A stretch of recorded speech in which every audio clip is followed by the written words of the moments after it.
Welcome to the Jordan B. Peterson podcast. My name is Michaela. This episode featured Jonathan Pageau and Jordan Peterson discussing the issue of conscience, narrative with objective reality, the perfect mode of being, the responsibility to move things towards the divine, the inevitability of religion, the significance of the virgin birth, the idea of heaven, and much, much more. It was recorded on February 14th, 2021. Jonathan Pageau is a symbolic thinker, YouTuber, and class carver of Orthodox icons. He makes the most amazing icon carvings. Big news, Dad's book is coming out Tuesday, March 2nd, Beyond Order, available at his website at jordanbpeterson.com, Amazon, wherever you buy books. And he has posters for sale with absolutely incredible illustrations on it from the book. I like them better than the last book. Check them out, but mainly the book, available Tuesday or for pre-order now at jordanbpeterson.com. Enjoy this episode. Also, if you want to know about Tammy Peterson, my mother and my dad's wife, I released a podcast with her on my podcast. The videos on YouTube at Michaela Peterson Videos if you want to meet my mom. This episode is brought to you by Headspace. Wouldn't it be great if there were a pocket-sized guide that helped you sleep, focus, act, be better? There is. And if you have 10 minutes, Headspace can change your life. This is what they suggest I read. Perhaps these ads work on some people, but they certainly wouldn't work on me. Although I do believe that meditation can drastically improve your life. That's what Headspace helps with. You most definitely have 10 minutes in your day you can put aside to meditate, and it really does help. It's been scientifically shown to reduce stress, improve sleep, boost focus, and increase your overall sense of well-being. It seems silly, kind of, but focusing on your breathing, doing some visualization, helped by an attractive Australian voice, if you so choose. Headspace records different voices. It can really improve your day. I do it first thing in the morning. You deserve to feel happier, and Headspace is meditation made simple. Go to headspace.com/JBP. That's headspace.com/JBP for a free 1-month trial with access to Headspace's full library of meditations for every situation. This is the best deal offer right now. Head to headspace.com/JBP today. This episode is also made possible and brought to you by The Great Courses Plus. The Great Courses Plus, you have unlimited access to thousands of video and audio lectures on hundreds of fascinating topics. Learn a new language, learn about the great philosophers like Nietzsche, or something that most certainly isn't a waste of time. Try critical business skills for success. I realize that makes it sound like I think Nietzsche is a waste of time, and I don't, by the way. These courses are taught by the best professors and top experts in their fields. The material is all extensively vetted and researched. And with the Great Courses Plus app, you're free to watch, listen, and learn on any device at any time. Get started with a free month of unlimited access. Just visit our special URL, thegreatcoursesplus.com/Peterson. It's a whole month to learn anything you want for free. So sign up now, thegreatcoursesplus.com/Peterson. If you enjoyed this episode, please remember to rate and subscribe.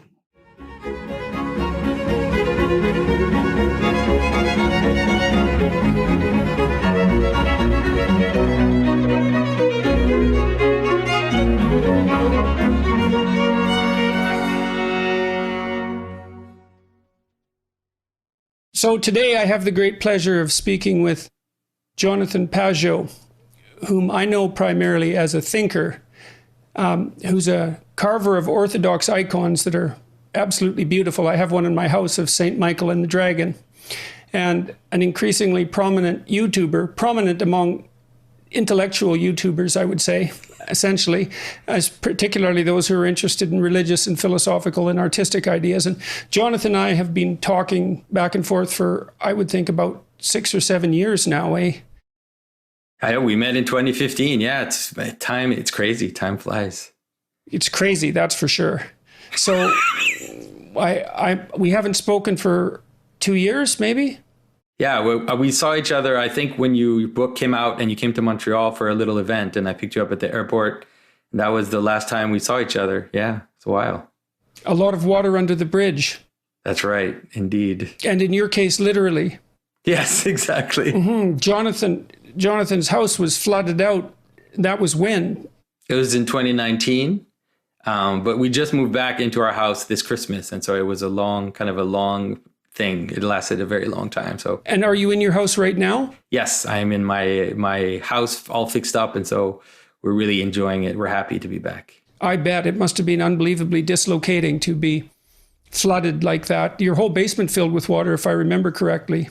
Yeah, exactly. It was a dike broke in the city, and I think it was thousands of people got evacuated within an hour. And so, for my kids, especially, it was my kids and even my wife. It was a little bit of a trauma because it was water where we could see the water coming, and there were cops and all these firemen and everything. And so it was a pretty intense moment. Yeah. And where were you living when your house was underwater? We moved around. We lived at my parents', then we rented a place, then we had to move. And so we ended up living in 3 places during about a year and a half that we were gone. But it was one of those things where, we say symbolism happens, a lot of the things that even you talk about or that I talk about just manifested themselves. This problem of the dike and the idea of, corruption or inattention to the situation, and then thinking you're safe when in fact you're not aware of what's kind of looming on the margins. And so for me, it was a real learning experience. I hope that I've come out of it stronger and more attentive, let's say. Yeah, well, I hope so too. I mean, we all hope that we come out of unpleasant experiences stronger than when we went in, although that isn't always the case. It's the case when things are functioning optimally and when you're fortunate and courageous and, I suppose, as honest as you can be. But fortunate definitely ranks high among all of those necessary preconditions for successful recovery, I would say. Yeah. And I have to say that I'm so grateful to see you back online. That I know you've heard this, but there have been thousands of people thinking about you, praying for you, and really rooting for you. And I actually saw Tammy last year when I went to bring your icon, and I just remember just feeling helpless. And she was like, "Would you go to Russia?" And I was like, "I'll go to Russia. I'll go see Jordan in Russia." It didn't seem like it was a reasonable thing to do, and it's probably better it didn't happen. But we've definitely been praying for you and rooting for you and thinking about you, Jordan. No, I appreciate that a lot, and I'm back to some degree. I would say I still think I'm running at about 5%. So yeah, and that's partly why I was concerned about talking to you today. We're generally discuss things that are relatively deep, and it's still difficult for me to go deeply into anything that's happening to me because it's so unbelievably awful. And it's been hard on my faith, I would say, and my book is coming out. Hey, my new book, I should show it to you. I just got copies of it yesterday. That's Beyond awesome. Order. It's unbelievable that you wrote that during all of this. I can't believe that when you say you're running at 5%, I think that your 5% is pretty close to the 100% of most people. Yeah, well, I don't know if that's true or not, but it's 5% for me. And getting the book was actually somewhat of a traumatic experience, I would say, because it reminded me, like it's a concrete reminder of everything that's happened over the last 3 or 4 years. And all things that I found very difficult to process, both on the social front and on the, let's say, biological health front. So I was reading, oddly enough, I got a book sent to me by Bishop Barron, the first draft of a book, and it's written by a couple of professors. It's called Jordan Peterson, God and Christianity, The Search for a Meaningful Life, by Dr. Christopher Caxor and Dr. Matthew Petrusek, Word on Fire Institute. It's a Catholic response to my biblical series. Now, hopefully they won't be too upset about me talking about it today, but I won't talk about it that much. The book itself, it was rather a shock to me. They're at Loyola Marymount University, and it was kind of a shock to me to see them talking about these are religious scholars talking about my biblical series. But I think a lot of people didn't understand. And I could see it in my reaction with the way people were reacting to your biblical studies, your biblical interpretations. People didn't understand, how is it that we can barely get 100 people in our church, and Jordan has 1 million people listening to him kind of struggle to get through these passages and do it in a very improvisational kind of existential way. And to me, it's funny because I think I have a deep affection for the way that you approach things, and obviously we connect together in the way we think. And so to me, it was like, this is what you guys should have been doing for a while, is trying to understand how it is that this stuff is talking about reality, and not just a bunch of arbitrary things that you need to believe or that you need to kind of attend to. And because these stories, they really are telling us about the structure of being. And so I think that that's the way that you approached it. And that's why people are resonating to what you're saying, because they're like, finally, someone can help us make sense of these stories that we're somehow strangely attracted to, or frustrated by, or disgusted by, or whatever it is. But there's this push and pull with these stories.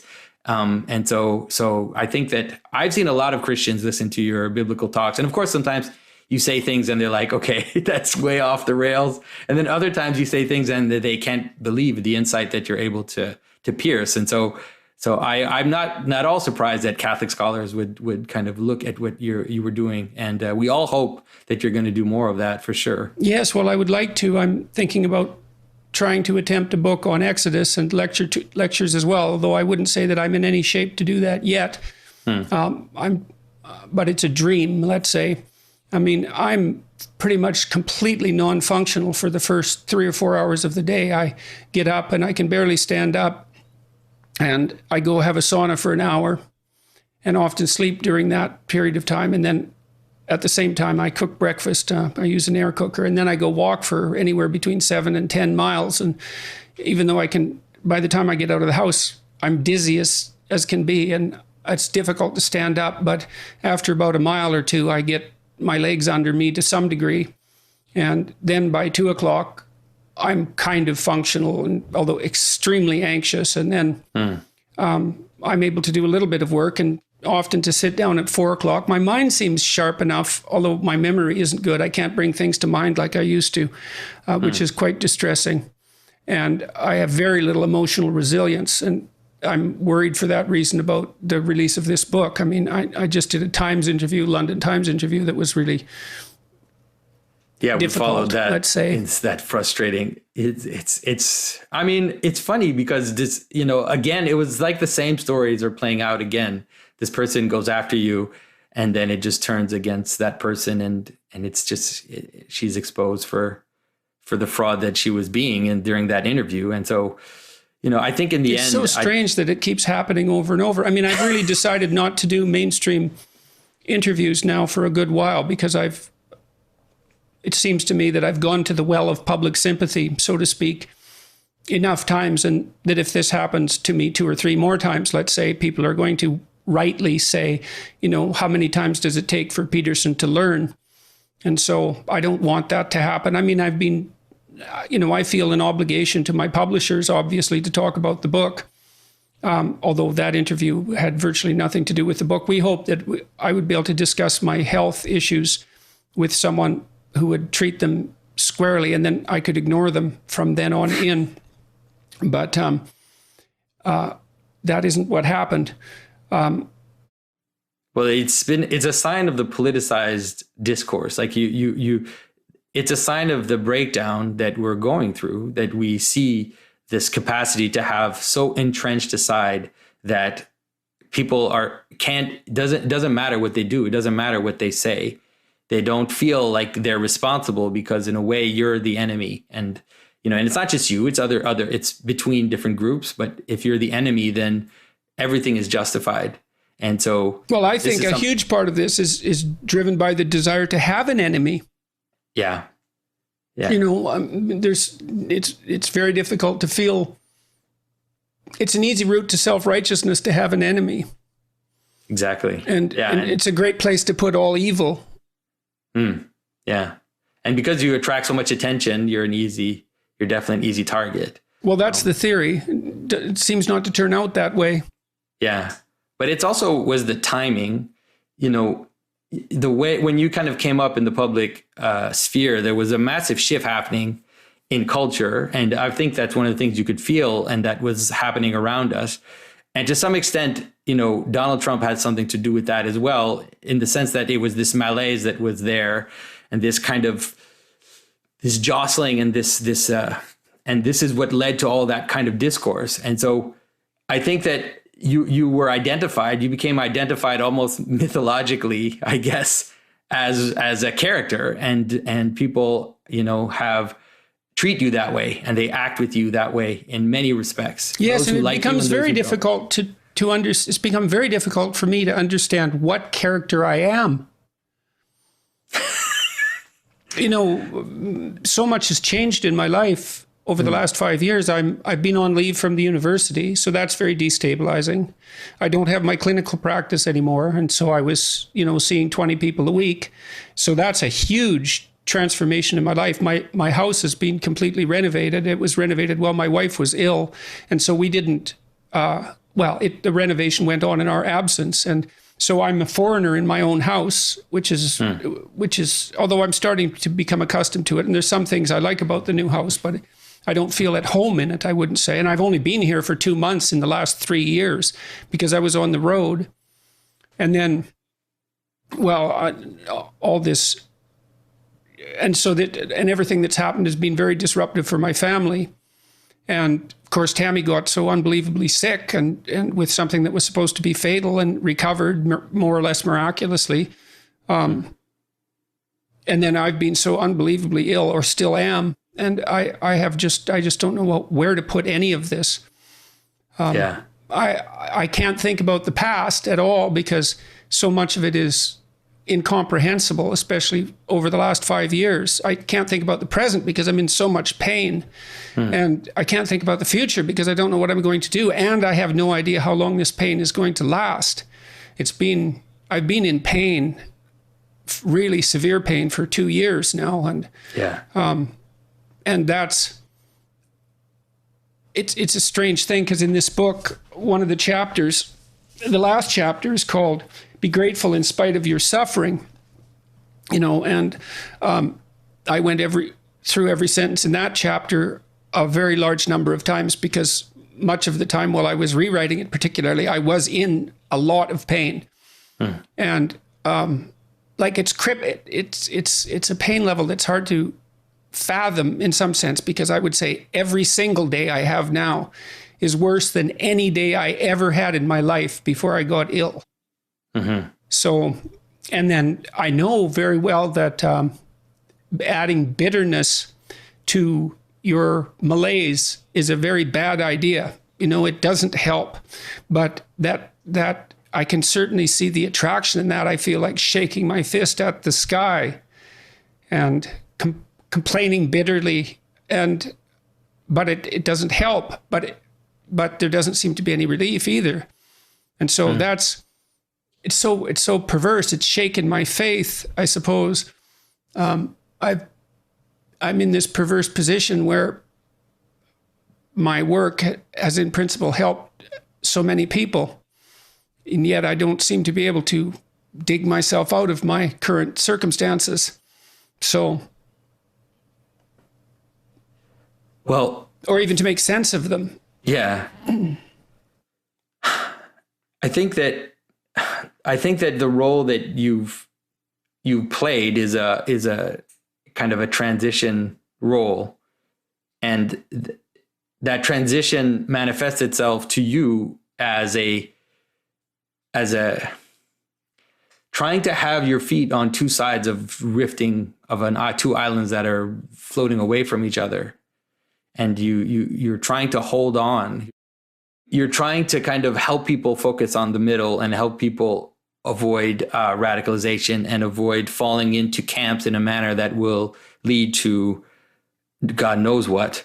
And so I think that that's the role that you played. And it's been like, I've seen, for example, people transition through your work, transition from worlds, moving worlds. That's really what I've seen happen. It's more than just changing your opinion or changing your mind about something. It really is about changing the world you inhabit. And so that's a crazy role to play. And especially because, like I said, you have your foot, it's like you kind of have your one foot or one eye, let's say, looking towards, I would call religion, or looking towards Christianity or something like that. And then you have another eye, which is still very much immersed in a kind of secular humanism, and you have one leg that is, you understand people that are more left leaning, you understand people that are more right leaning. You have this capacity to kind of understand everybody, but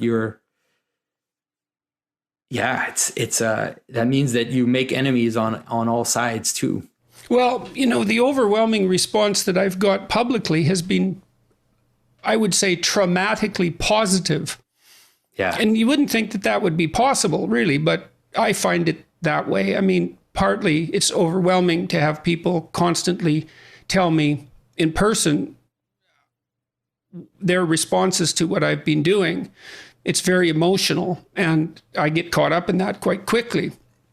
And of course, on YouTube and the social media platforms, YouTube particularly, the bulk of the comments about me are very, very positive. It's 99-1 often in terms of likes and dislikes.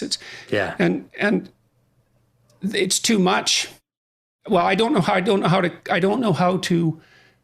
what category to put it in. I don't know how to conceptualize it. I mean, part of me, the practical part, of course, says, well, I just happened to adopt a new technology at a time when it started to boom and filled a kind of niche that was empty in that technology at that time. But in some sense, that doesn't really cut it, because it doesn't have anything to do with the content. And then I think, well, I have been dealing with these, borderline religious issues. Well, certainly not just borderline. There's lots of religious people who seem to think that I'm dealing with religious issues. And that's really what I wanted to talk to you about tonight. So this book I mentioned earlier talked about disagreements with my conceptualization of Christ, let's say, and I'm not sure what that conceptualization is, by the way, exactly. It's a mystery to me. But I can say some concrete things about it. I mean, I understand and appreciate the symbolic significance of the ideal human being. And that finds its embodiment. And I took these ideas in large part from Jung and Erich Neumann, that Christ is at least a representation of the ideal man, whatever that is. And we all, interestingly enough, we all seem to have an ideal. And that ideal has us, right? And that's where it's very interesting to consider the role of conscience, because your conscience will call you out on your behavior. And so it seems to function as something that's somewhat independent, or at least as something that you can't fully voluntarily control. Because if you could voluntarily control it, then you just tell the pesky little bastard to go away, or to pat you on the back continually, because there must be few things in life more pleasurable than being a fully committed narcissist, to really believe that everything that you do is right and that you're a good person. And I suppose if you could wave a magic wand and rearrange your mind so that it was constantly telling you that, you'd do it. But you don't seem to be able to do that in relationship to your conscience. It trips you up. And so it tells you when you're not living up to your own ideal. And that means that you have an ideal and you don't even know what the hell it is, but you certainly know when you transgress against it. And I know that there's a strong line of Christian thinking that's identified the conscience with divinity, sometimes with Christ inside, sometimes with the Holy Spirit. And those are very interesting conceptualizations, but you can think of them psychologically, and you can even think about them biologically, to some degree, because we're so social. If we don't manifest an appropriate moral reciprocity, we're going to become alienated from our fellows, and we won't survive, and we'll suffer and die, and we certainly won't find a partner and have children successfully. And so to some degree, the conscience can be viewed as the voice of reciprocal society within, and that's a perfectly reasonable biological explanation. But the thing is the deeper you go into biology, the more it shades into something that appears to be religious, because you start analyzing the fundamental structure of the psyche itself. And it becomes something,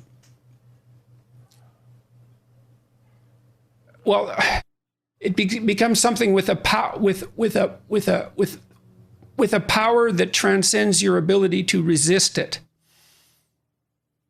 So you can think about Christ from a psychological perspective, and the critic, my critic, this particular critic that I've been reading, said, well, that doesn't differentiate Christ much from a whole sequence of dying and resurrecting mythological gods. And of course, people have made that claim in comparative religion. Joseph Campbell did that, and Jung to a lesser degree, I would say, but Campbell did that. But the difference, and C.S. Lewis pointed this out as well, the difference between those mythological gods and Christ was that there's a representation of, there's a historical representation of his existence as well. Now, you can debate whether or not that's genuine.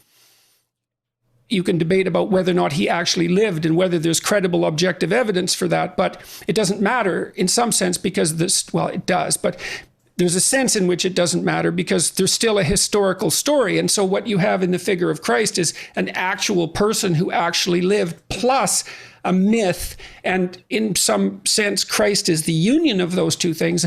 The problem is I probably believe that, but I don't know. I'm amazed at my own belief, and I don't understand it. Like, because I've seen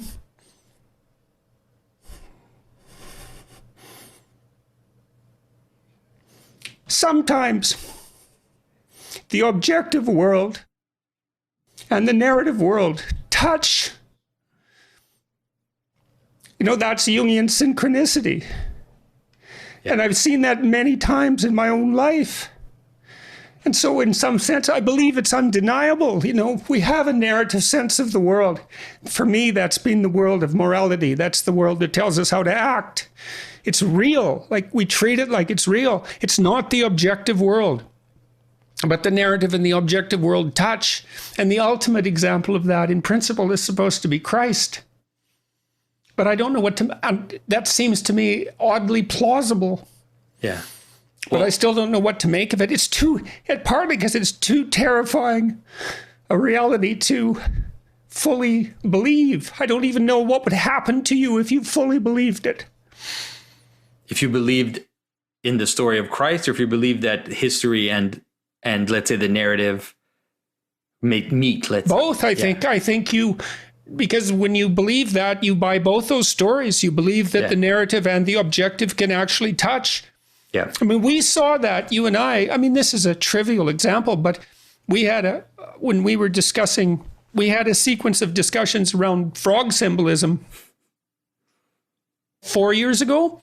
Yeah. That was very bizarre, to say the least. You know, and that was a trivial example, relatively trivial example of the narrative world and the objective world coming together. Didn't feel that trivial at the time.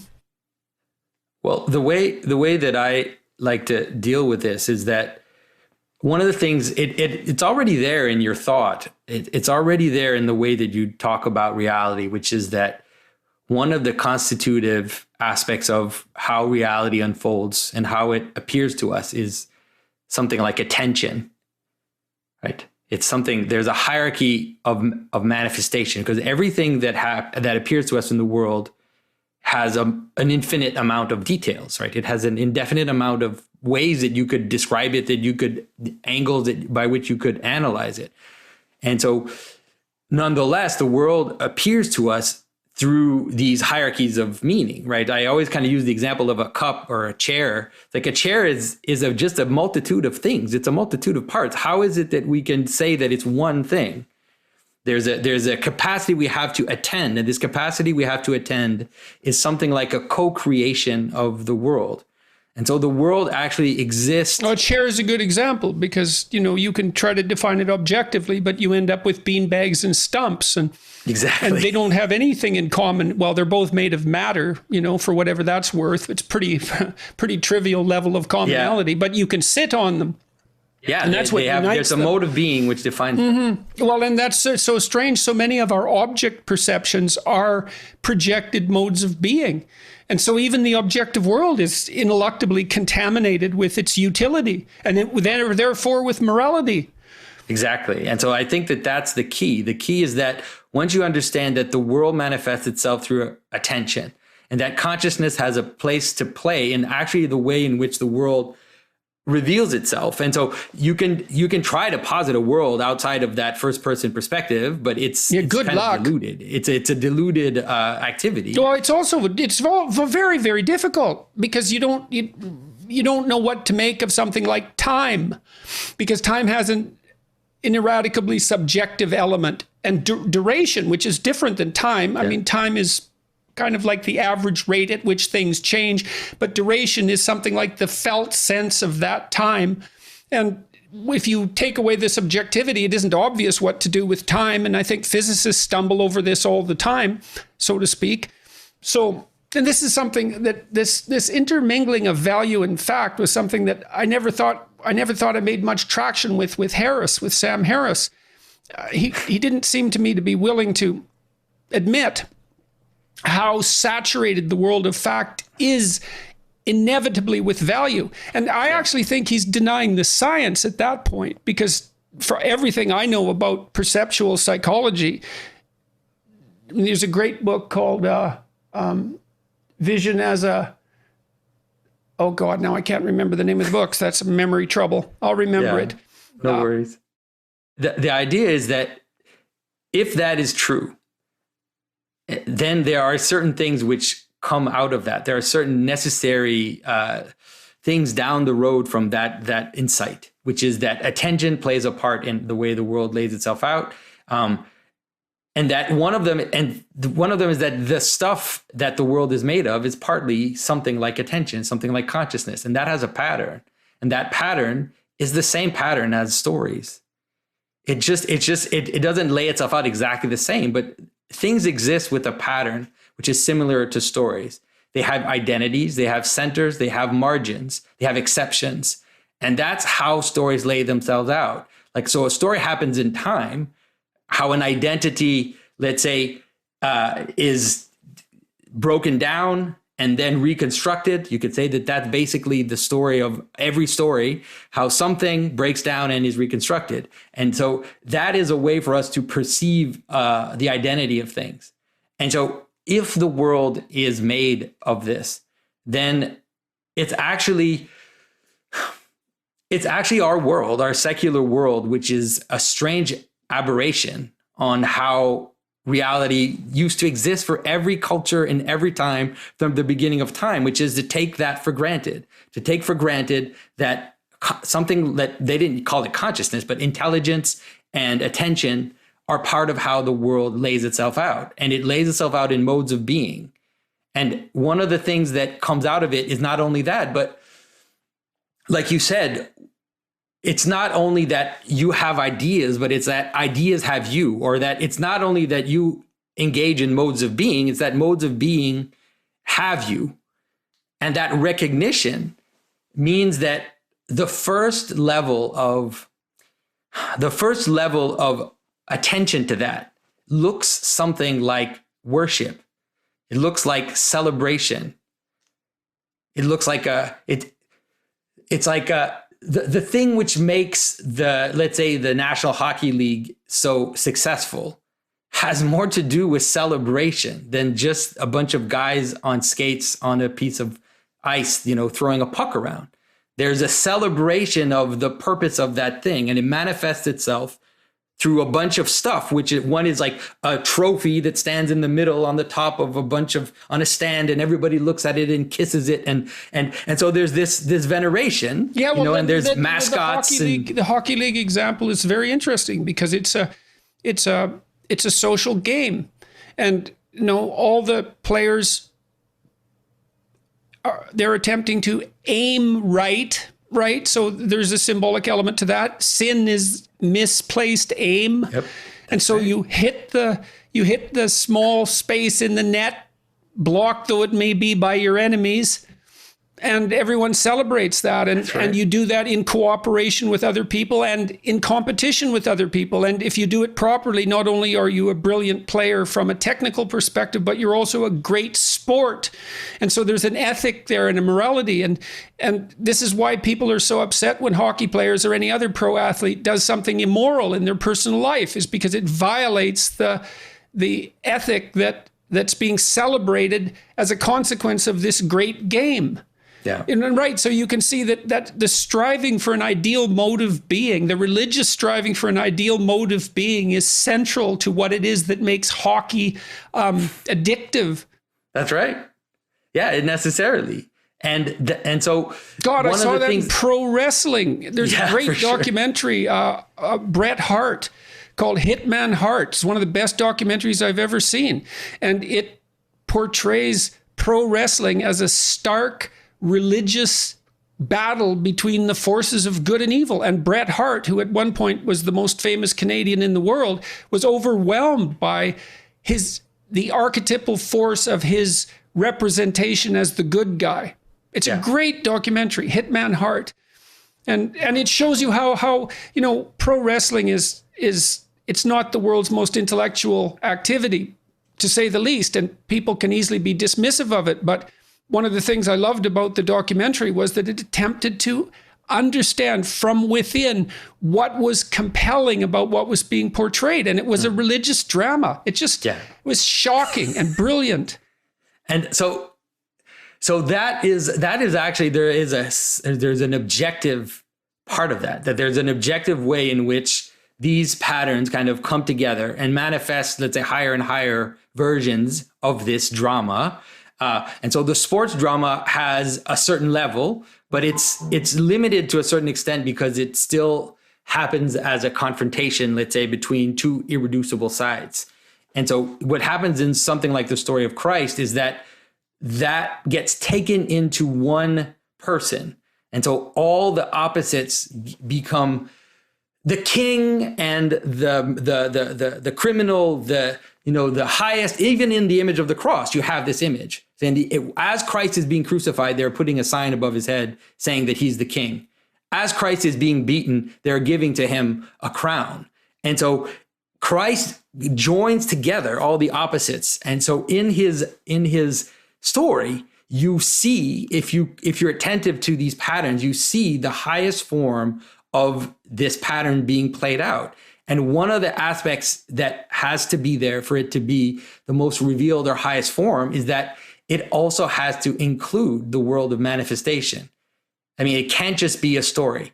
It has to be connected to the world. So that's why Christians insist on the fact that Jesus is not just a story, that he's an incarnated man, that he was incarnated. But I don't believe their insistence. I don't believe that. Well, this is because it isn't obvious to me. And I think maybe I derived this criticism from Nietzsche, but people have asked me whether or not I believe in God, and I've answered in various ways. No, but I'm afraid he probably exists. That's one answer.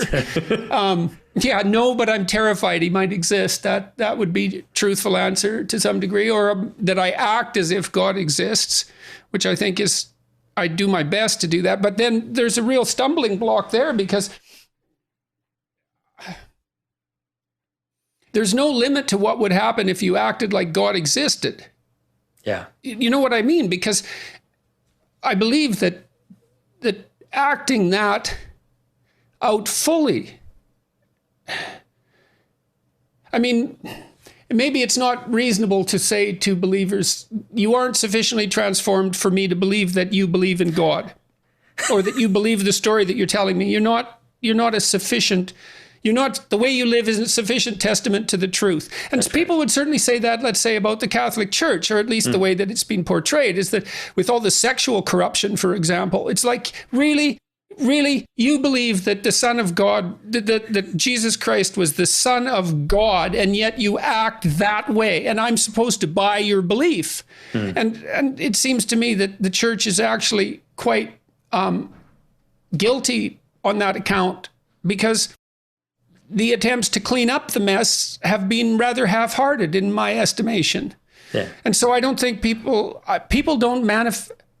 Christians don't manifest this, and I'm including myself, I suppose, in that description, perhaps don't manifest the transformation of attitude that enables the outside observer to easily conclude that they believe Yeah. Now the way to deal with that, or the way to understand that, is that they do, but they do in a hierarchy. There's a hierarchy of manifestation of the transformation that God offers the world, and we kind of live in that hierarchy. And those above us hold us together, you would say. And so in the church, there's a testimony of the saints. There are stories. There are hundreds and hundreds of stories of people who live that out in their particular context to the limit of what it's possible to live it. And even today, there are saints, living saints, who, for example, like in the Orthodox tradition, we have this idea of what they call it, the gift of tears, or the joyful sorrow of people who live in prayer with weeping, constant weeping. And it's this kind of strange mix of joy and sadness, which kind of overwhelm them, and they live in that joy and sadness nonstop, and they pray, without end. And so that exists. But then that's one of the reasons why. That's kind of one of the reasons why, when I talk about this idea of attention, like it manifests itself in the church as well, is that you often say, and I understand it, when you say something like, I act as if God exists, or, I'm afraid to say that God exists. And I think it's because you think, or you tend to think, that the moral weight of that is so strong that you would crumble under it, that you would just be crushed under it. And I think believe that. And I think that I understand that. But the first thing, that to act as if God exists, let's say it this way, to act as if God exists, the first thing that it asks of you is not a moral action. The first thing that it asks of you is attention. That's why to act as if God exists is, first of all, to worship. I know people are going to hear this. Well, then I have a terrible problem with that too at the moment, because I'm in so much pain. Like, one of the things that one of these theologians discussed the idea of, and sorry, I want to let you get back to your point, but he discussed the idea of the yoke of Christ being light, and that there was joy in it. And there's a paradox there, obviously, because it's also a take up your cross and follow me sort of thing. But the fact that I've been living in constant pain makes the idea of joy seem cruel, I would say. And I have no idea how to reconcile myself to that. I mean, I've reconciled myself to that by staying alive, despite it. Although by staying alive despite it, but there's very little worship. And it doesn't mean I'm not appreciative of what I have. I'm not only am I appreciative of what I have, I do everything I can to remind myself of it all the time. And so does my wife. I mean, she's changed quite a bit as a consequence of her struggle with cancer, has become much more overtly religious, I would say. And, we say grace before our meal in the evening, and it's a very serious enterprise. And it always centers around gratitude, for the ridiculous volume of blessings that have been showered down upon us at a volume that's really quite incomprehensible. But despite that, despite that, I'm struggling with this because I don't know how to reconcile myself to the fact of constant pain. Yeah. And I feel that it's unjust, which is halfway to being resentful, which is not a good outcome. No, I agree. And I can't speak, I don't know how to speak to that, because I don't have that experience. I don't have that. I don't live with constant pain. And so I don't know what that would do to me. It's probably one of the reasons why it might ruin me, And so,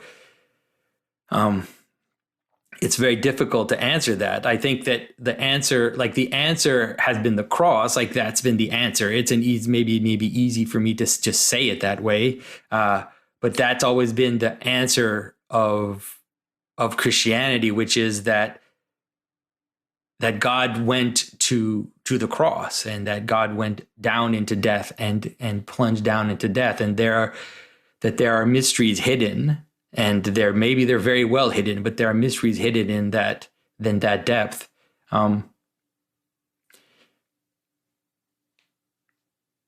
But it's not. I don't think it's my job to moralize to you at this particular moment. So we talked about the narrative and the objective touching, and so I wanted to touch on that again. Is that like I understand C.S. Lewis's argument, and I'm even inclined from time to time to think, well, I've got the choice between believing two impossible things.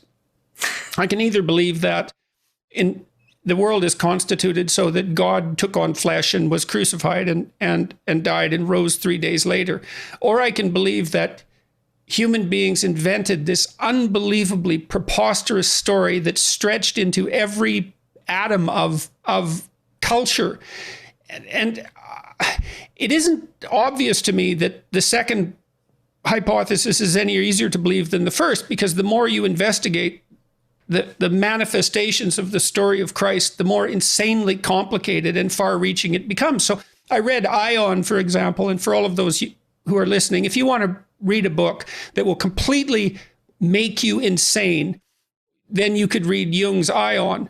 And it's a study of Christian symbolism in astrology, which doesn't sound particularly dangerous, but or even particularly necessary to read, I suppose. But Jung describes the juxtaposition of astrological and Christian symbolism, and it's a brilliant book, and it's terrifying because he outlines the concordance between the levels of symbolism over several thousand years. And it's obvious when you read the book that no one plotted this. It's not a conspiracy. Whatever's going on to make that concordance occur isn't something that we understand, and it seems to be best understood as one of these situations where the narrative and the objective touch. The saturation of Christianity with fish symbolism, Jung associates with astrological movement of into the house of Pisces. And so he describes how a drama, so ancient people saw a drama played out in the sky, and that was a projection of their imagination. And that projection contained symbols that were associated with the emergence of Christianity. And so you can see in that the alternative explanation is that there's this unfolding of a symbolic landscape over centuries or millennia that's part of human biological and cultural evolution. But that starts to touch on the religious anyways when you describe it in those terms. Like it's the operation of a natural cognitive process, let's say natural/cognitive process, that supersedes any one individual or any one culture. And so I've never seen a critique of Ion. I think people read that book and they think, oh, it's like John Allegro's The Mushroom and the Sacred Cross. Do you know of that book? I believe that's the title. Well, it's another book you read and you think, well, I have no idea what... It's a study of mushroom symbolism in Christianity. And it's another book that, it claims that Christianity was heavily influenced by psilocybin use, and it was published in the 1960s. It's an amazing book. But it's another book you read and you think, I have no idea what to do with that. I have no place to put that book. So, but Ion is really like that. And well, one of the things that, for example, we talked about just before, the idea that, the idea of Christ being a dying and resurrecting God, and, that's really actually not the case. If you actually just look at the story of Christ, and not just the story in scripture, but let's say the whole story as it kind of developed in tradition and kind of melded together. In the ancient world, you had this idea of gods that went down into the underworld. Either that went down for some reason to visit, or went down to save somebody even, or died and then rose again. But that's actually not the story of Christ, because if you understand the full tradition of the Christian story, we think that Christ died, went into Hades, and then destroyed death. And he pulls everybody out of death. And then that's it. Like, what other story are you going to tell after that story? You have a story of someone who dies, goes into death, and then destroys death, and then that's it. Like that's the thing with Christ's story, that every story, every aspect of his story reaches the limit of storytelling. And it's impossible to go beyond it. Right. That's right. That's right. Well, even from a psychological perspective, that's correct. And that in itself is a kind of miracle. And so you're stuck in some sense constantly having to choose between miracles. It's like, okay, it's a figment of the human imagination. Fine, but it's the limit figment in multiple ways. How did that happen? And also, but as soon as you start to think that the world is made of attention, the idea of just a figment of somebody's imagination, especially just a figment of someone's imagination, which happens, like you said, over thousands of years within communities of thousands of people, it just becomes a ridiculous statement. It doesn't mean anything. It's like, yeah, it only means something if you assume that, and Jung pointed this out, it only means something. To say it's a figment of imagination and have that brush it aside means that you think that imagination is nothing. And Jung pointed out constantly that you should not attribute nothing to the psyche. It's what you depend upon. It's the ground of your existence. It's not nothing. It's the thing that you take for granted more than anything else. So anything that you can recognize as a story will definitely be manifesting patterns that you can recognize. And so they can't just be brushed aside from the most insane conspiracy theory to the most, like childish fairy tale. Anything that manifests itself as a pattern of story that you can recognize has a certain level of value, has enough level that if you pay attention to it, you actually can gather some nuggets of how the world works and how the world lays itself out. And that's why, like, if I do symbolic interpretations, I can do it for scripture, but I can also do it for some Marvel movie or some video game or whatever it is, because that's just for you to even recognize something as having being, it's already part of that world. It's already manifesting these patterns. This critic said that the mere psychologization of Christ was insufficient because, and you made the same case in some sense, that it doesn't make sense unless the narrative and the objective world truly touch. And I think you could debate that, because I think that there's some utility. There could arguably be some utility in a secular version of the hero myth, that the best way to cope with existence is to tell the truth and to face what you don't know forthrightly. And that will enable you to orient yourself within our finite and bounded existence that ends with our death more properly, more accurately, more advisedly than any other route. I've seen people from Orthodox priests to, the most Protestant you can imagine, recognize in the way that you represent reality something that has value, because you are manifesting that pattern. Like what you're saying is true. But I think that if we take seriously the relationship between attention, psyche, and the way the world reveals itself to us, then it scales up. It scales up after that. It jumps up a level, and it also scales up in terms of, because one of the things that you talk about, like looking up to the star and looking up to the highest thing you can look at, and then aiming towards that, once again, one of the things that does is that the first thing you do is actually it's attention. The people won't like the word worship. It's a form of reverence, a form of veneration. You submit yourself to that aim. So it's not just that you see the aim and that you aim for it. You actually have to submit yourself to that which is to what you're aiming. And so that's sacrifice to it. Exactly. And you have to sacrifice to it. And so that's why, let's say, the religious version of this has to move towards the highest possible aim, and also one that we can do together. Because like the lower aims, like you could call them something like lower gods, let's say, or angels or whatever you want to call them. Like these lower aims, they have value, but they're all fragmented.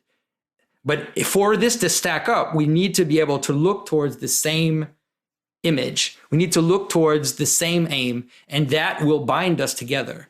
And so we don't also end up being just kind of individuals who have the weight of the world on our shoulders, but we're a communion of saints. We're a communion of people who are submitted to, aiming towards, worshiping the same point. Yeah, and I believe that that's necessary. And I've had some profound experiences, which I can't really relate here, that of the necessity for that community is that this, whatever our fundamental moral load is,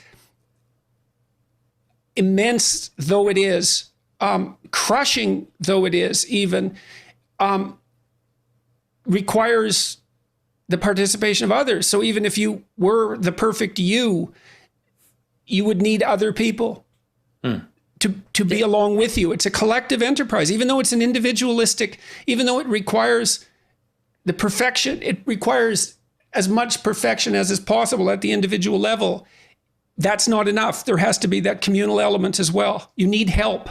We all need help to aim as high. The highest aim requires communal endeavor. Yeah.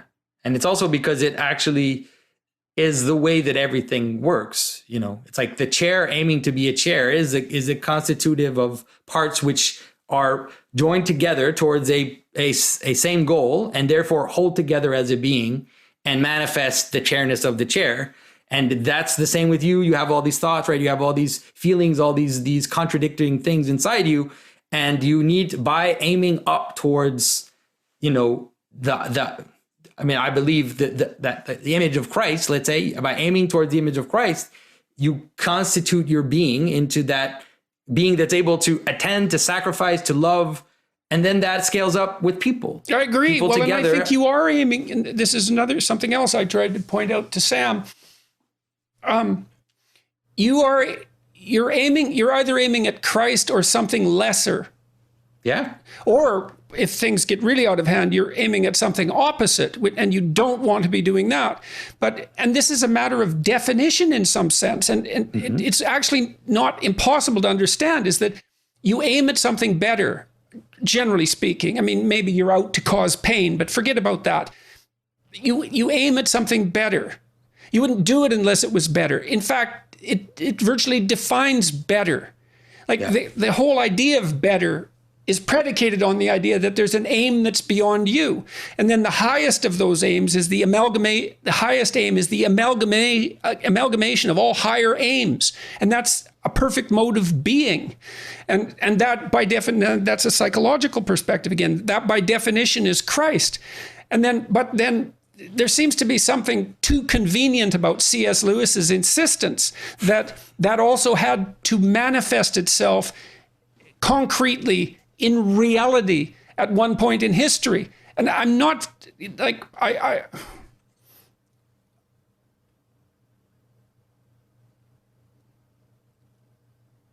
I don't understand why I should believe that.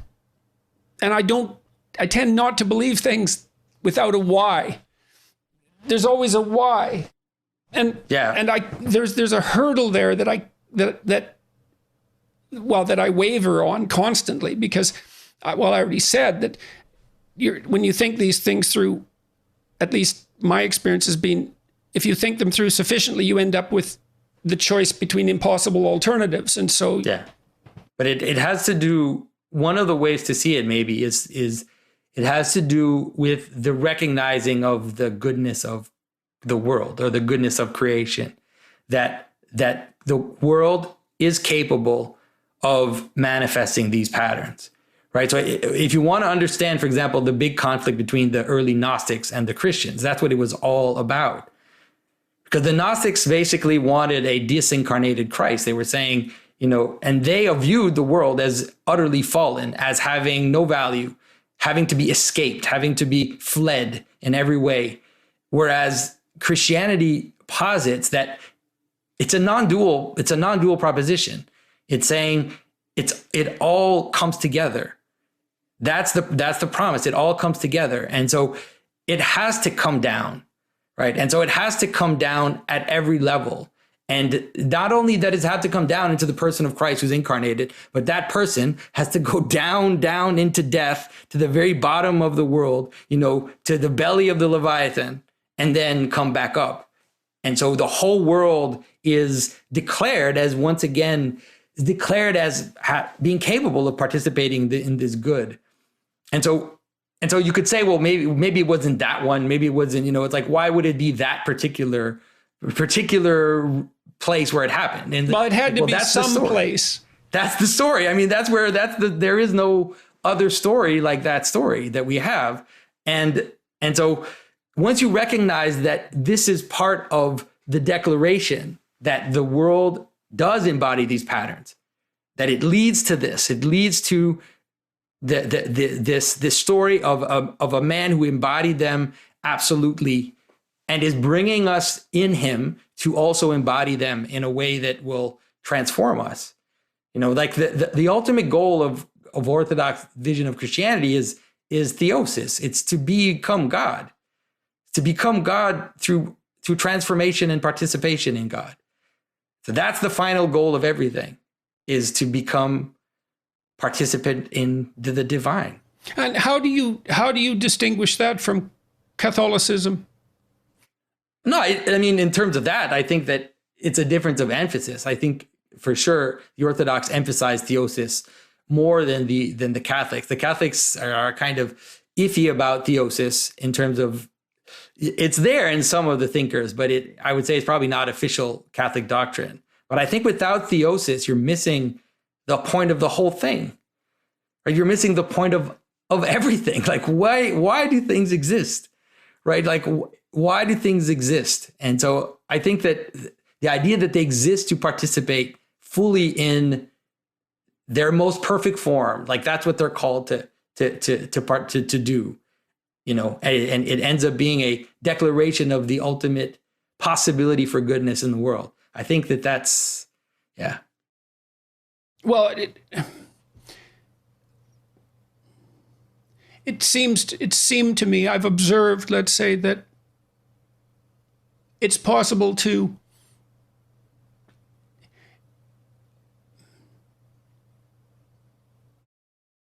it isn't obvious to me that anyone wants to live a meaningless existence.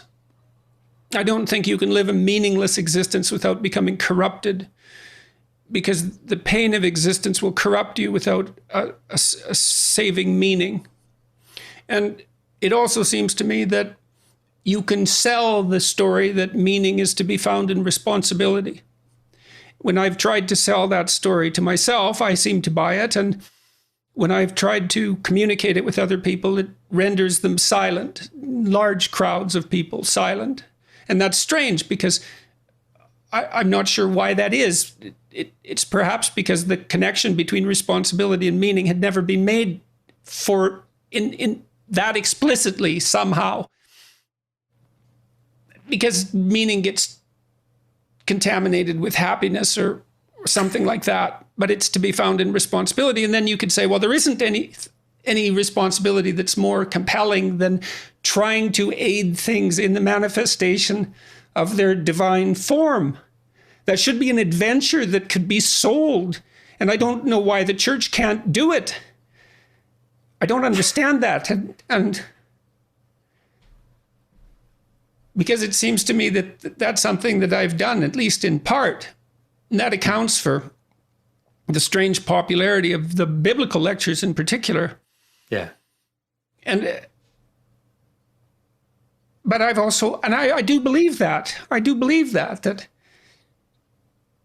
the right striving is to attempt with all your heart to encourage things to develop along towards that divine goal. Like, what else would you possibly do? Once you think that through, it's like you're always aiming at something that's better, or you wouldn't be aiming. You're always moving towards something that's better, or you wouldn't be moving. So then why wouldn't you move towards the greatest good?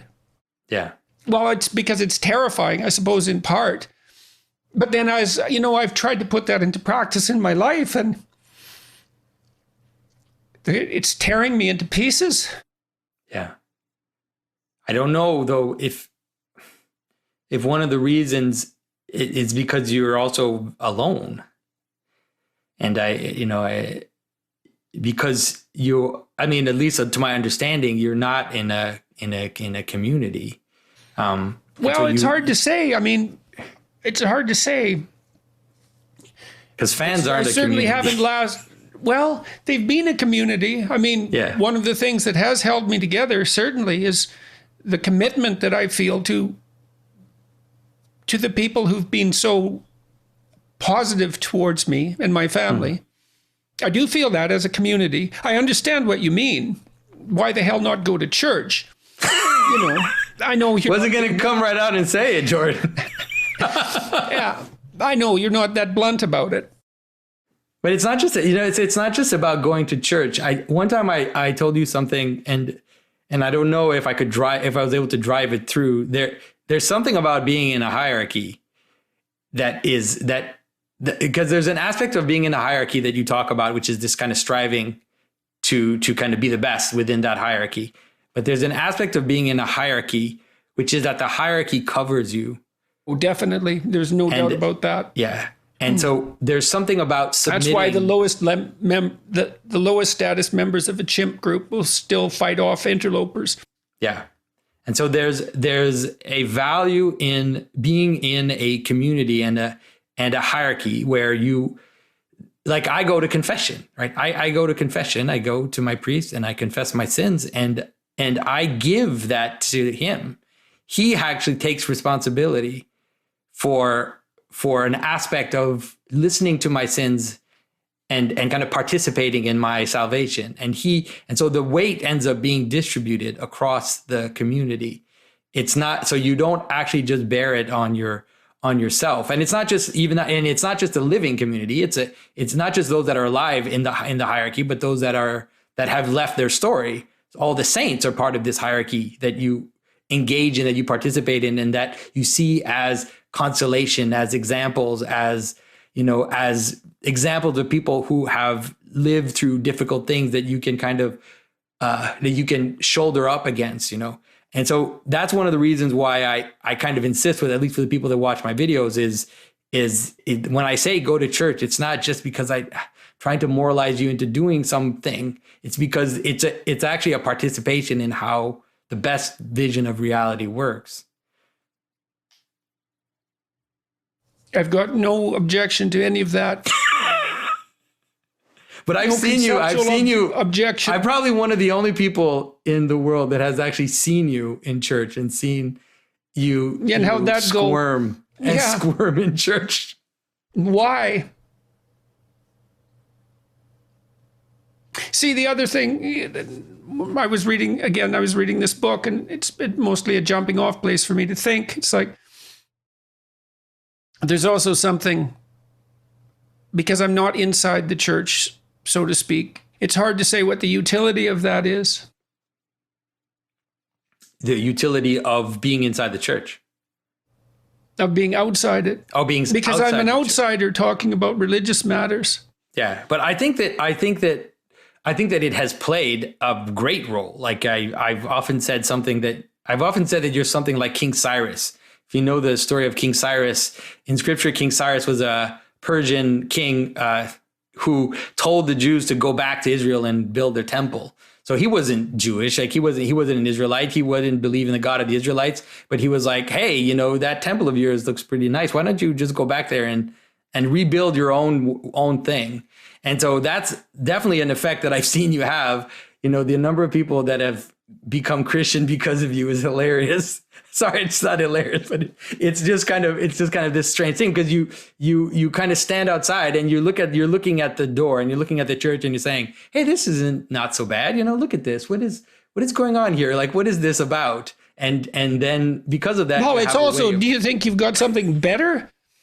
I was talking to a friend of mine the other day when we were walking, because as I said, I walk about 10 miles a day right now, try to keep myself under control.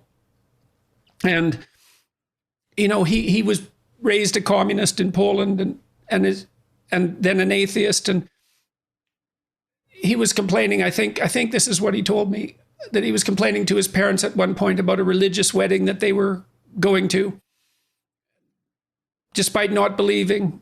And he said as he got older, he realized he had nothing to replace that with. It's like, okay, throw it out. Fine. Okay, now where are you? Well, you're just as bad off as you were before, but you also don't have that beautiful thing. Yeah. It's like, what would happen if we dispensed with Christmas? Well, if it's logical, it's a good thing to ask Sam Harris and the New Atheists. It's like, let's get rid of Christmas. Or we could say we could make it entirely secular, but then it would just disappear.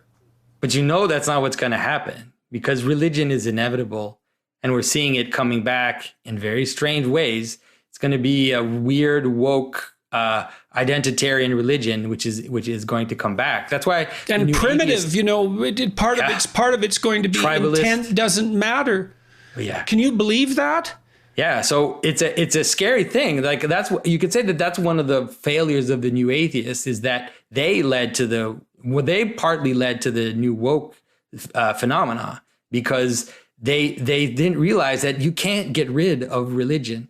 You can't get rid of rituals. You can't get rid of the problems and opportunities of identity. All of these things are going to come back. If you try to brush them aside, then they're going to come back in very weird ways. And without you realizing what's going on, you'll have people kneeling to a shrine of a man who was killed by police and putting a halo on his head and self-mortifying themselves and doing all kinds of insane things, or that look to you insane, but that you need to understand it's just this religious impulse gone off the rails. So yes, and then the question is, what's the right place for it? That's right. I've thought I suppose it's a form of comedy, that Catholicism is as sane as people get. It's Baroque, right? And it's Gothic, not Baroque. It's Gothic. It's dark. It has the same aesthetic in some sense as a horror film. And I'm not saying something denigrating by that. It's part of its strange mystery. And all that strangeness is necessary, because people would be much more insane without it than they are with it. It's a container for that religious impulse, and that impulse is to the good. Yeah, and the image of the crucified Christ, and also the act of communion, gathers in all the extremes together, right? It's like, if you think of the symbolism of communion, you'll notice that it gathers in every extreme, from the highest to the most transgressive. All of it comes together. It's worth unpacking that. It's ritual cannibalism in the service of God. Yeah. But it's also seen as a normal meal of communion, and it's then also seen as a sexual union, because there's a relationship, there's a notion in which then in the altar and in that moment of communion, there's the joining of heaven and earth. They raise up the chalice, and there's this joining, which is this image of this sexual union between God and the soul, between God and his church. And so all of it just jammed into this ritual as a kind of center of reality, would call it. And so, like you said, if you get rid of that, then you're going to have all kinds of strange, factitious versions of it that are going to pop up and are going to try to replace it. And it's leading to the fragmentation of our world and to the breakdown of the West, for sure. So back to this idea of the mythological level and the historical level conjoining. And I thought of that as convenient. That's a stumbling point for me in relationship to the Christian story.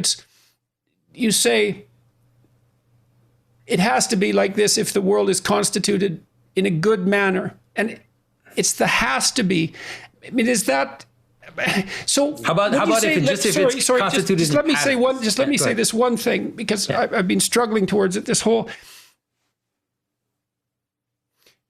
It's an act of faith, and so let's say that your faith is that you decide to make the notion that reality is good the cornerstone of your faith. It's something that you believe, or is it something that you courageously assume? And is there a difference between that and belief? And if you courageously assume that the world is good, that reality is good, then the touching of the narrative and the objective in this manner that's demonstrated by Christ, that becomes necessary. Is that the idea?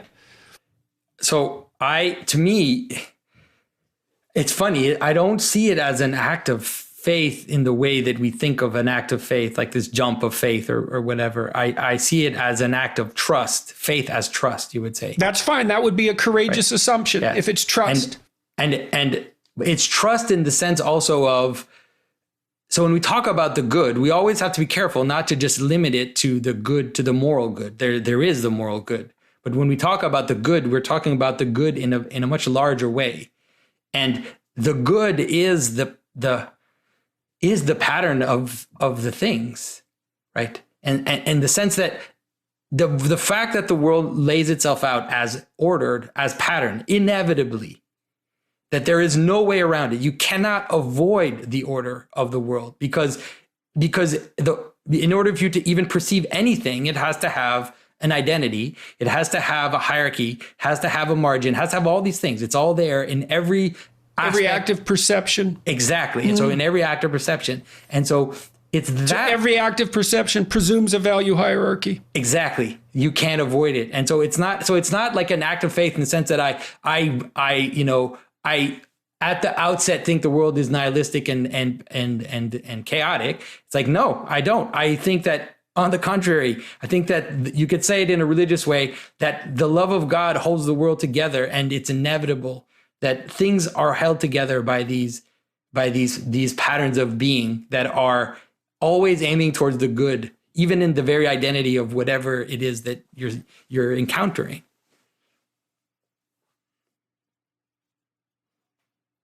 Let me ask you something personal then. I mean, you weren't born an Orthodox Christian. This is something you came to. How? Well, I think that it has something to do with what you said before. It does have something to do with the sense that Christianity had fallen away from its original story and its original all-encompassing, let's say, cosmic narrative. And so it was really, I would say, in searching for that and kind of discovering symbolic thinking on other fronts and feeling like I was confronted by this, like, okay, so I can see these patterns. I can see the world through this coherence. And it's like, why is it then that Christianity doesn't have this? And then after more looking and more searching, I realized that it did. That not only it did, but that some of the most, powerful early saints talked about the world exactly this way, and so when I discovered that, then I looked around and I saw, for example, that iconography, that the relationship between icons and architecture and liturgy and all of this was like this amazing giant pattern, which was reinforcing, manifesting, making you participate in the way the world actually existed. And so it was like this kind of self, this positive feedback loop, I guess you could say it in a good way, where it's like you recognize these patterns, you engage in them, you see them, you sing them. It's like this whole thing where you're engaged. And so I realized that it was really in the Orthodox Church that this was that had been the most preserved and the most alive, and that I would hear, contemporary Orthodox speakers or thinkers or theologians who talked about the world exactly in that way. And so I thought, okay, so this is the place. And also because they kept the idea of theosis as the ultimate goal. Because I think that's, very, very early, St. Irenaeus, which is, like early 3rd century, said the Logos became man so that man would become God. That's some of the earliest saints said that, and so it's like, that's really what Christianity is. And so that's what ultimately led me to well, it is the greatest of all possible visions. Yeah. And so, but I think that, it's there latent, even in other forms of Christianity. And one of the things that I've been trying to do is help people kind of wake up to that reality and try to see it wherever they are. And how's that going for you? Well, no, I'm really serious. I haven't talked to you for a long time. I mean, you've got this, you've had a strange few years as well. I've had a strange few years as well. It's all your fault, by the way. Yeah, it certainly feels that way. But it's a good in that sense. I mean, I've been surprised in the past 4 years since I met you and you kind of put me on out there in the world. Now I have like 90,000 people following me on YouTube, and there's a community of, I would say, symbolic thinkers. I'm giving them a place to write. Like on my website, I'm putting up a blog. There's communities that kind of get together and talk about this, trying to reinvigorate it in their own communities, wherever it is they come from. And so I've been just nonstop excited about, in a way, sad to see that I think the breakdown of Christianity is going to continue. Like, I don't have short-term hope for, let's say, the situation, but I do believe that there are seeds which are kind of being planted, and there are people who are getting ready and will bear fruit. So it's been amazing, I have to say. And thanks for that, by the way. I guess you're welcome, to the degree that I had something to do with it. Yeah. Did you on Twitter, you asked about the virgin birth. I don't know if you wanted, if you still have juice, if you still have energy to talk about that, or Sure. Why not? Well, the one of the things that is important, I would say, in Christianity is understanding that the role that Mary has to play, let's say, in the same way that we talk about how the reality of Christ had to manifest itself in the world, for us to understand that the possibility of this thing, the possibility of how everything comes together, right? In the same way, for example, in the Old Testament, you have theophanies, you have places where God and humanity meet. So on the mountain of Moses, in the temple, in the Garden of Eden as well. So you have these, they're usually at the top of a mountain, or they're at the end of a temple. Okay, so it's still a mountain in that sense. So that's a place where two worlds meet. That's the narrative world and the objective world, really. Exactly. So the invisible world and the visible world, the world of logos, the world of pattern, and then the world of possibility, right? They come together, and then that's when the coming together at that point is where you see something. So it's like that for everything. That's where miracles occur. Yeah, but not just, miracles are like super events. Like they show us the pattern of reality in a more concise way, but everything is like that, right? So even a chair is a bunch of possibilities, right? That encounters an idea, encounters a purpose, a logos, and then you have a chair. You can't have just a bunch of stuff, or else you don't have a chair. You need that to meet. So at the center of everything that exists, there's a little temple, a mini temple, and there's a little incarnation, right? A little, like a mini one. It's not. I don't want to seem heretical or anything, but there's this little like mini thing that happens. And so that aspect has a lower part, which is the nexus of possibilities, the coming together possibilities, and then this logos which comes down. So this nexus of possibilities, you could call it a mountain, a house, a temple, a body. That's Mary, right? That's her. She's the place of manifestation. So she's the Ark of the Covenant. She's the temple. She's the mountain. She's all of that. And then we play that role. You could say the church, the body of Christ, we play that role. We come together in love, and then the divine logos descends and manifests to unite the body, right, together, and to reveal himself in that unity of the body. So we see Christ in the unity of love. So Christ says they will know you by how you love each other, because that's how you know that a body exists, is that it's coherent. It holds together as a body. And so this body has to be dedicated. It has to be dedicated to the thing which it's manifesting. So like, let's say you have a turkey, a car, and 2 bits of grass, and you think, I'm going to make a chair out of that. Well, it's not going to happen, right? It's not going to happen. I didn't think you were going to go that route. But this is it. This is what it's about. It's not going to happen because that's not dedicated. And so, in the same way of a woman and her husband, So a woman has to be dedicated to her husband for the union to be recognized and fruitful. So if a woman is not faithful to her husband, then there's confusion on the identity of the child, right? But if a woman is dedicated to her husband, which means that she's actually a virgin to all other identities. She's virginal to all other identities, and she's dedicated only to the one thing. So this idea of virginity is super important because it's about dedication. It's about not being mixed or not being uncontamination. Uncontamination. And so then you can understand that in order for something to manifest the entirety of the whole pattern, right? So it's like, so for someone to be the place of manifestation for the whole thing. Well, that is what a mother does. Like, right. It's what a mother does because she dedicates herself to a greater or lesser degree to bringing someone perfect into being. And the more she loves, the more she dedicates herself to that in every possible way. So now the Virgin Mary is the extreme cosmic version of that, where she has to be perpetual virgin. She is a cosmic virgin. She is perpetually virginal because she's like, you can imagine, like, in order for the sun to reflect upon the waters, it has to be and all still. Those men who don't believe that sort of thing should take careful stock of the fact that they're frequently terrified out of their skull whenever they encounter someone they're attracted to.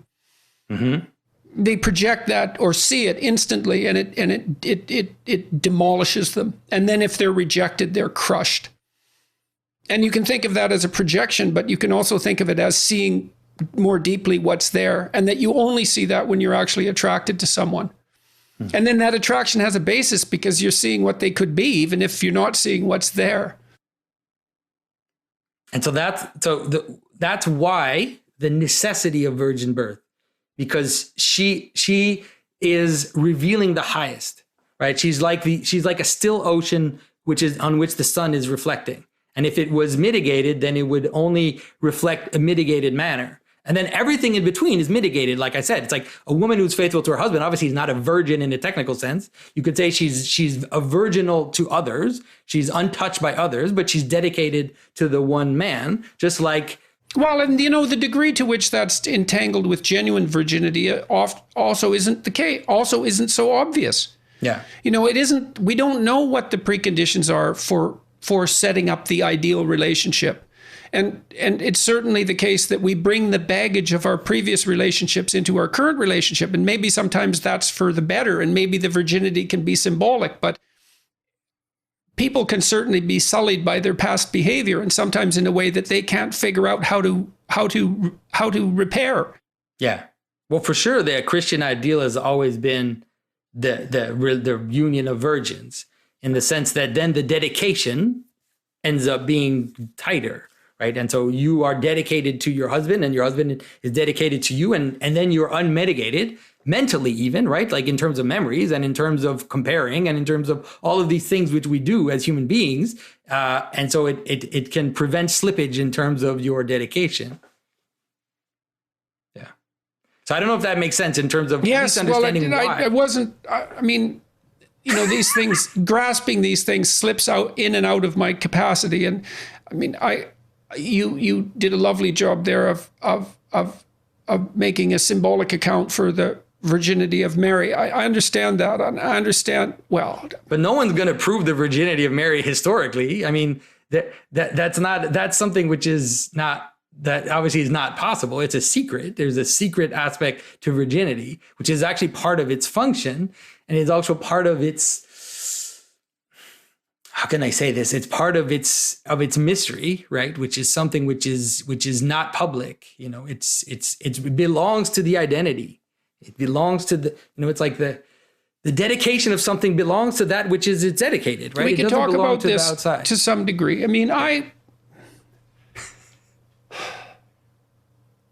Imagine that you wanted to form the perfect union with someone.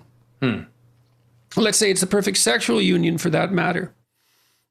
I think that requires love. Whenever I've had in my life a sexual experience that wasn't associated with love, I didn't feel right about it. My conscience bothered me very much, very rapidly.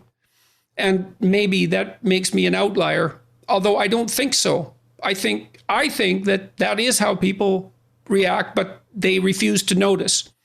Now, I might be wrong about that. Maybe I'm a prude. It's possible, although I don't think so. But it's possible. But it always struck me that sex was best undertaken within the confines of an ultimately committed relationship. That otherwise it was lesser. It was less than it should be. It was sullied. And now, well, I don't have anything more to say about that than that's been my experience.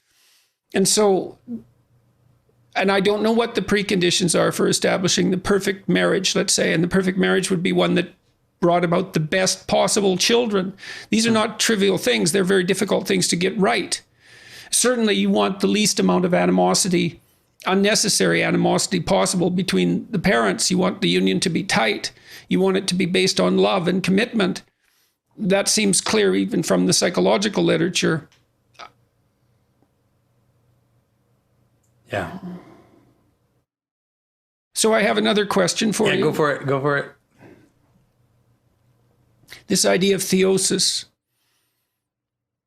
I think it's lack of... I'm tormented by the possibility that it's lack of courage that stops people from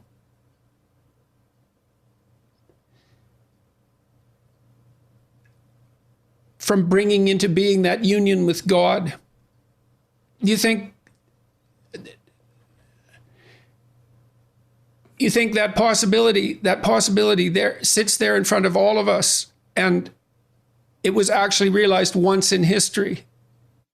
Well, I would say that at least in the tradition of the church, it was perfectly manifested in Christ, but there are other saints that have reached theosis. And that's what we're all called to, that we're all called to become one with God to the extent that that's possible. Well, then I guess we're stuck with the old problem, which is, if that's the case, then why does the world seem so unredeemed? Yeah. Well, because we're distracted, with reason, where we tend to attend to the lower things. We get distracted by our emotions. We get distracted by all these things around us that are trying to get our attention. And then we aim towards these smaller things. We aim towards whatever it is, right? We aim towards making money. We aim towards getting this or having some prestige. And because the problem is that these things all give us a small sense of satisfaction. And so they are like little idols, I guess you could call them. And so we just aim towards these lower things. And that's one of the reasons why we struggle to see this higher ideal, And so that's one of the reasons why, I guess, what's one of the reasons for church as well is that, it's kind of forces you, even if you're distracted or whatever, to come together at least once a week or whatever, stand together and sing together. Yes. And to concentrate. I know, I understand that. Yeah. I remember cynicism that was sort of in the air, I suppose, when the Christianity of my youth started to decompose, when people started to not attend church in droves. The cynical justification in part was, well, those are 1 hour a week Christians. How hypocritical can you get to claim allegiance to this high ideal and then to go back and live your tawdry life? How could anyone participate in anything like that? And what we've replaced it with is never doing it, even for an hour a week, which is actually quite a lot of time compared to none. Yeah. So the replacement has not been an improvement by any stretch of the imagination.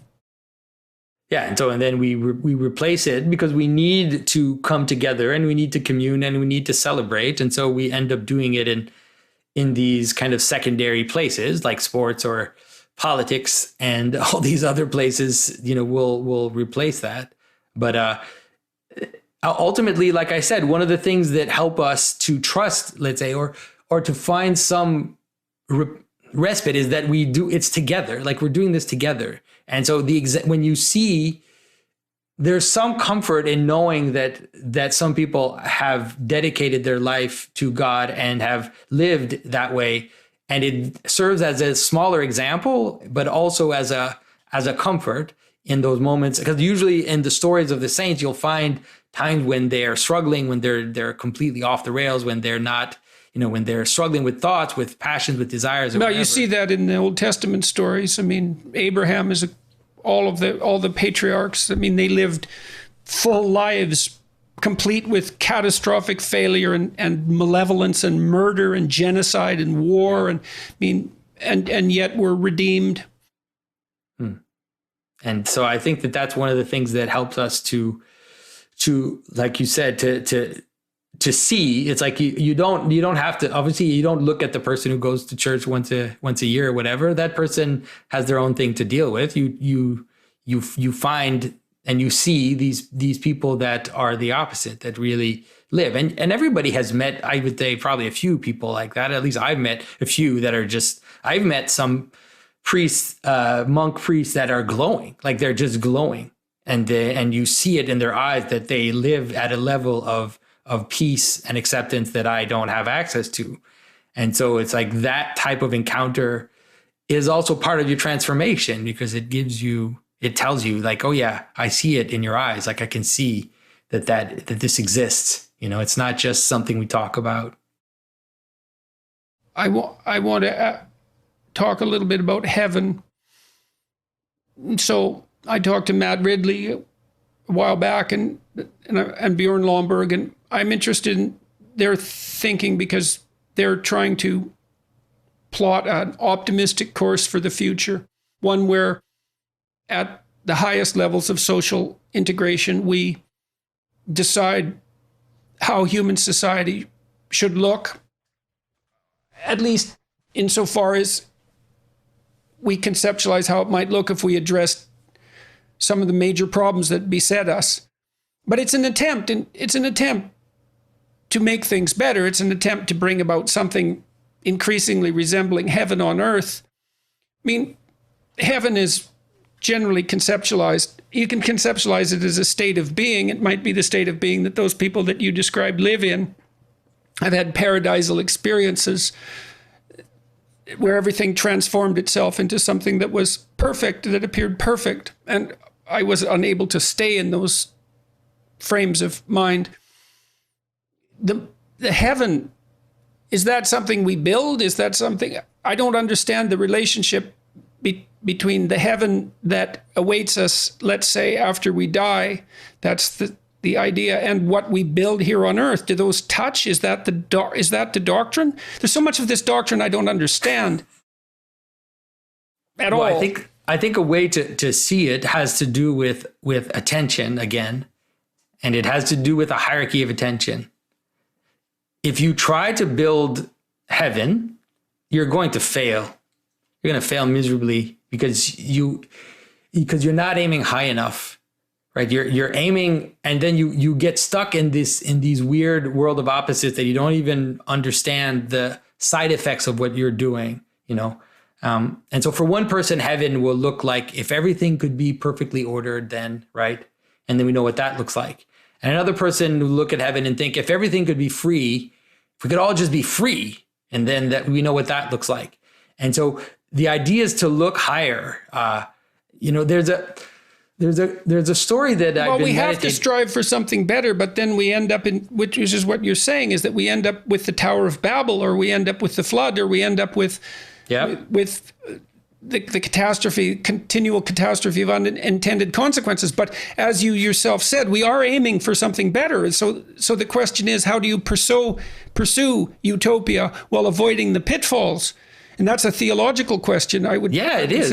And I think I know this, people are going to hate that I say this, but it has to do with worship. It has to do with what you worship. So if you worship those things that you're aiming towards, the lower things, if you worship the making a safer society, if you worship the making a freer society, if you worship making a stronger society, all of these things are going to go off the rails because they have unintended consequences that you don't understand because they're a fragment of reality. You know? They need to be encompassed together in order to reach something higher. And so that's the danger of ideology. It's the part takes the place of the whole. So the idea is that if you worship God, then those other things will kind of lay themselves out slowly, and you won't be able to force them. They'll kind of lay themselves out slowly, and they'll start to manifest, progressively, and as you. But you have to attend to the highest, or else, like I said, and there's an image of Antichrist which is related to this problem. In Scripture, one of the first Antichrists you could say was Judas, who betrayed Christ. Well, there's a story with Judas which is very fascinating because Christ doesn't talk to Judas very often. But one of the places where Christ talks to Judas is when a woman comes in and wants to anoint and wash Christ's feet with a very expensive perfume. Yep. And then Judas says, what are you doing? Like, why are you doing this? Why don't we give this to the poor? Right? And Christ says, the poor will always be with you, but the bridegroom, Christ, the Messiah, is there for a short time. And yes, so that's the other kind of story. It's very difficult to understand how anyone could have invented that story. Like, it's not the story of propagandists. No. In fact, it's the opposite. Yeah. But that story has to do with attention. So Christ obviously isn't saying you shouldn't help the poor. Christ has said to help the poor. He said it many times. You have to help the poor, give to the poor, of course. But he's saying get your hierarchy in order. And you'll help the poor more effectively that way right. than any other. That's the case. That is the case. So it's like it starts with worship, and the acts that she's doing, if you look at what she's doing, first of all, she bought something expensive. She's sacrificing it. She's sacrificing it to bow down and to wash the feet, to submit, to sacrifice to, and to worship. So those three things, like when I talk about the aim, how you end up having to submit to that aim. And so so Christ is saying, first comes worship, then the world lays itself out below that in an appropriate way.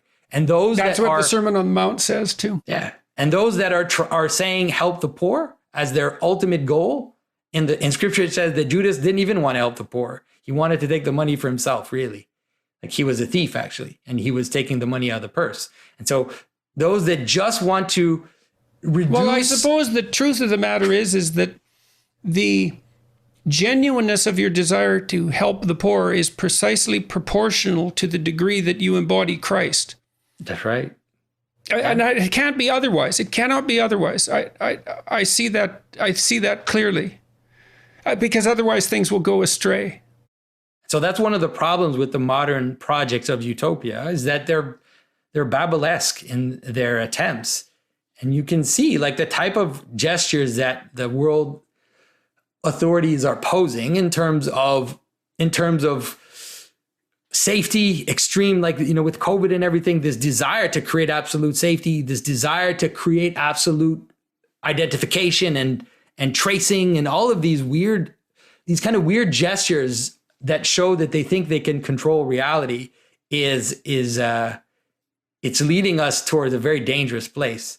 Well, one of the things I noticed, I did some work on a committee at one point that was advising the UN in relationship to the establishment of its millennial goals, and there was hundreds of goals, not rank ordered. And so it was a Tower of Babel, because you can't have hundreds of goals that aren't rank ordered and have any goals at all. Because to have a goal means a hierarchy. Something has to be more important than something else. And there isn't anything more important than getting your act together, so to speak, Yeah. And, well, I'm going to have to think about all this a lot.